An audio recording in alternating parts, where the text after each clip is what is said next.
Hey there, welcome to the Healthy Church Staff Podcast. I'm Todd Rhoades, and I am one of the co-founders over at chemistrystaffing.com. Also your host here on the podcast. Duh. You're listening to me, I'm just kidding. Today, we are continuing our series of findings that we found from our 2024 Church Staff Health Assessment. You can download a copy of that. It's a pretty hefty download. It's about 85 pages or so over at chemistrystaffing.com/staffhealth. chemistrystaffing.com/staffhealth. And today, as we are for this week and next week on the podcast, tackling today a topic that's really close to my heart, and I'm sure many of yours as well, and that's pastoral well-being. And if there's one thing that really became crystal clear from our 2024 Church Staff Health Assessment, it's that pastors and church staff, many are struggling. Ministry can be incredibly rewarding, but it can also be incredibly exhausting. And the last few years have only heightened that tension. So I wanted to today unpack a little bit about what's going on and how we can make, hopefully, a positive change. Some of the top-level findings of the report, I've got 3 of them right here. The first one is burnout and exhaustion. Our assessment shows a troubling level of burnout among pastors. Many are feeling overwhelmed by the demands of ministry, and that's leading to physical and emotional and spiritual exhaustion. Burnout and exhaustion is one. There are mental health concerns alongside burnout, and mental health concerns have also risen to the forefront. The stress and pressure of ministry, especially in post-pandemic world, have taken a toll on mental health well-being of church leaders. And being in a state of burnout and exhaustion and feeling the pressure in your mental health is not good for church leaders. Obviously, it's not good. But what we find is that when church leaders are exhausted and burned out, and when their mental health starts to waver a little bit, those are times where some pastors and church leaders are susceptible to making really bad decisions. And we all know what that can do, not only to our ministry, but to our career and to our family. And then the third high-level finding that we found in this year's assessment is that there really are, in a lot of churches, a lack of support systems.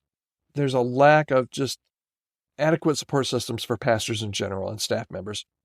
Many feel isolated without the necessary resources or community to help them navigate their roles effectively. Pastoral well-being, let me say this, it's more than just avoiding burnout, okay? Let me say that again. Pastoral well-being is more than just avoiding burnout. It's really about thriving in your role and finding joy and fulfillment in ministry. Unfortunately, what we're finding is that many pastors are operating in survival mode, which isn't sustainable long-term. The pandemic has exacerbated this issue. We've talked about that as well, and it adds layers of complexity to an already demanding job. But we can't blame everything on the pandemic. Many pastors have just been navigating these challenges for years without proper resources or support. So what can we do in our churches to help improve over the next year? And again, I don't know that you're going to say, Todd, oh my goodness, this is amazing. These are all things that we know we need to do, but in the busyness of ministry, we don't take time to do some of these things. And the first one is just really clear. We need to create a culture of care. And we need to encourage a church culture that values and supports its leaders. And do we do that? Yeah, a lot of us do that. But we're so busy. Everyone is so busy that a lot of times we don't take time to slow down and see how everybody's doing. We need to recognize the unique pressures that all of us are facing and offer some tangible support. We need to encourage some rest and renewal.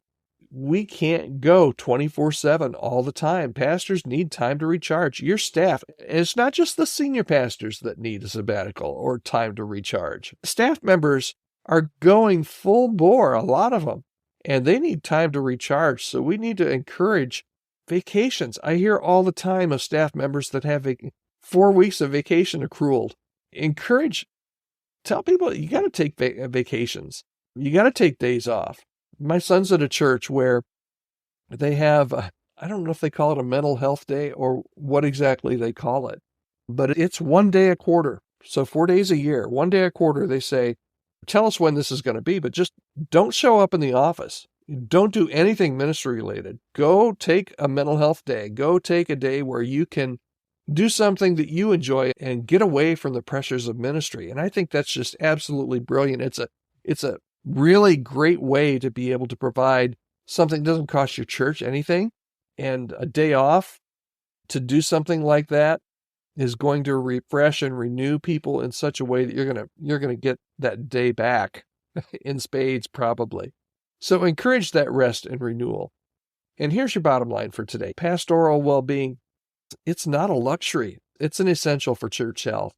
And as church leaders, we need to be proactive to ensure that our team are well cared for and supported and encouraged. So here's your call to action. Start the conversation in your church about how you can better support your pastor's well-being. Maybe it's instituting a 1 day a quarter where everybody it's not the same day for everybody. You just, today I need a day and I'm taking a day, and encourage that. It could be as simple as checking in regularly, or as significant as implementing a new strategy for longer term sabbaticals. Every step counts.